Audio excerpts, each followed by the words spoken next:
يا زهور الروض ميدي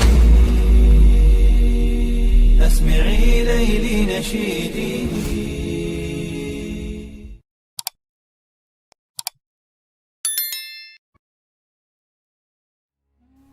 Assalamualaikum warahmatullahi wabarakatuh. Syukur alhamdulillah, dalam kesempatan yang mulia ini kita masih diberikan banyak kenikmatan sehingga kita dapat berjumpa kembali di channel ini. Marilah kita senantiasa bersolawat serta salam kepada junjungan kita semua, yaitu baginda Nabi Muhammad sallallahu alaihi wasallam. Allahumma sholli ala sayyidina Muhammad wa ala ali sayyidina Muhammad. Doa dan harapan saya, semoga sahabatku semuanya selalu diberikan kesehatan, diampuni segala dosa-dosanya, dikabulkan segala doa dan hajatnya, serta dilapangkan rezekinya oleh Allah Subhanahu wa taala.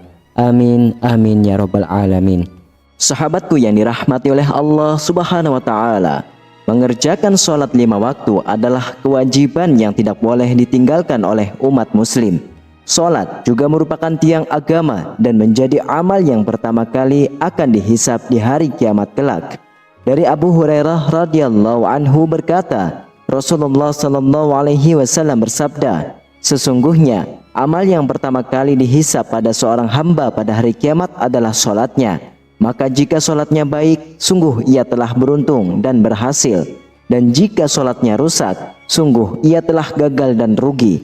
Jika berkurang sedikit sholat wajibnya, maka Allah Ta'ala berfirman, lihatlah, apakah hambaku memiliki sholat sunnah? Maka sempurnakanlah apa yang kurang dari sholat wajibnya. Kemudian begitu pula dengan seluruh amalnya. Hadis riwayat Imam Tirmizi.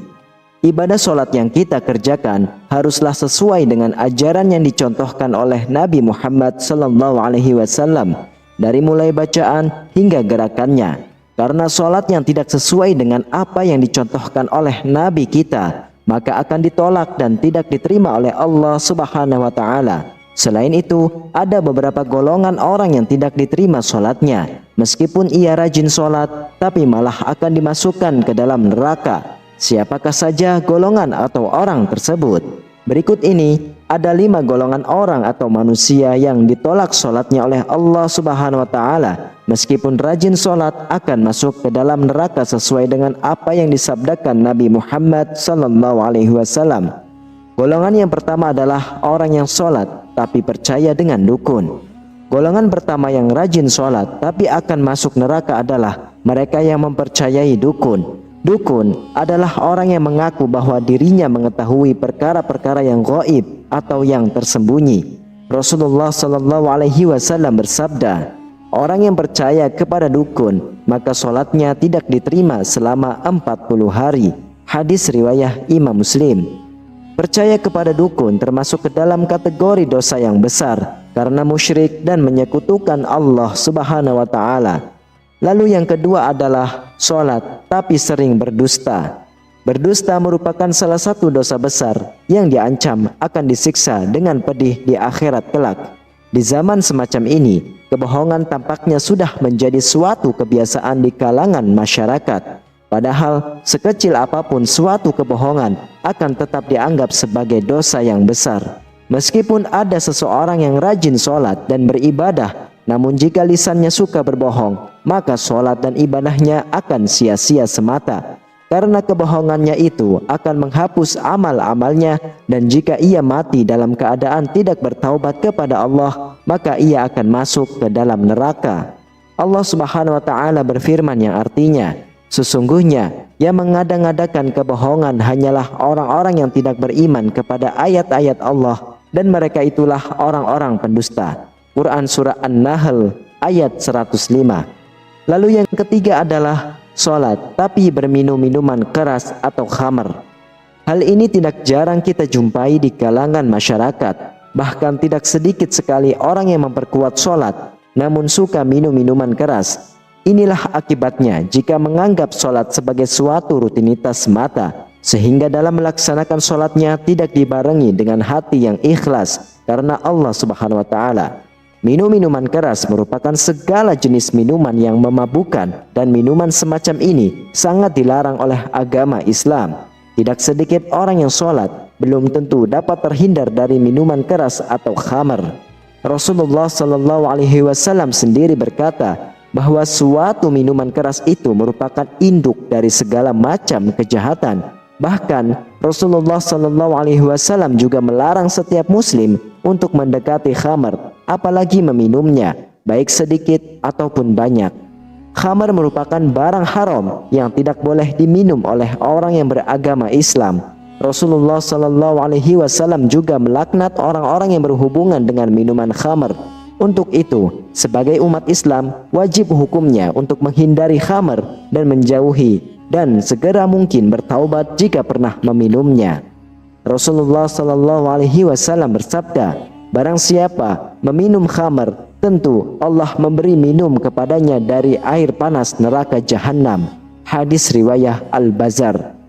Lalu yang keempat adalah sholat tapi sering menggunjing kejelekan orang lain.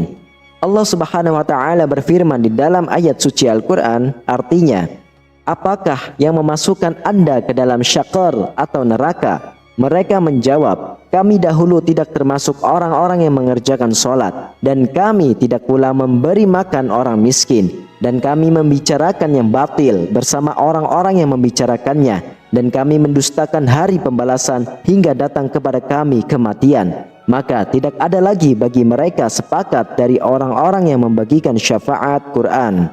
Al-Quran Surah Al-Mudassir ayat 42-48. Dalam ayat tersebut, salah satu penyebab orang masuk neraka merupakan karena suka membicarakan keburukan orang lain. Orang yang mendirikan sholat namun suka membicarakan kejelekan orang lain, maka ia akan ditempatkan di dalam neraka syaqar. Allah Subhanahu wa Ta'ala berfirman yang artinya, hai orang-orang yang beriman, jauhilah kebanyakan berburuk sangka. Berburuk sangka itu adalah perbuatan dosa, dan janganlah mencari-cari keburukan orang lain, dan janganlah mengunjing satu sama lain. Adakah seseorang di antara kamu yang suka memakan daging saudaranya yang sudah mati? Maka tentulah kamu akan merasa jijik kepadanya, dan bertakwalah kepada Allah. Sesungguhnya Allah Maha Penerima Taubat lagi Maha Penyayang. Quran Surah Al-Hujurat ayat 12. Kemudian yang kelima adalah sholat namun mengabaikan anak yatim.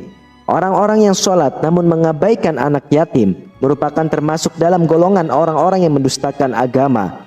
Hal ini sudah jelas diterangkan dalam Quran Surah Al-Ma'un, yaitu, maka orang-orang sholat namun tidak mau menolong orang miskin, mengabaikan anak yatim, dan enggan menolong dengan sesama. Hal tersebut merupakan termasuk dalam golongan orang-orang yang celaka, sehingga sekalipun ia ahli ibadah, maka ia juga dapat masuk ke dalam neraka karena ia menyia-nyiakan anak yatim.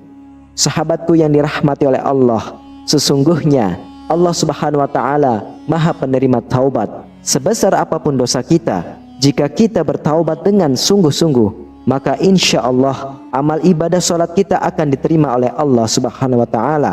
Akan tetapi, jika kita melakukan hal-hal yang telah dilarang oleh agama namun enggan untuk bertaubat, maka ibadah sholatnya akan sia-sia. Wallahu a'lam bishawab. Semoga kita semua dijauhkan dari perbuatan-perbuatan yang dilarang oleh agama. Amin, amin ya rabbal alamin.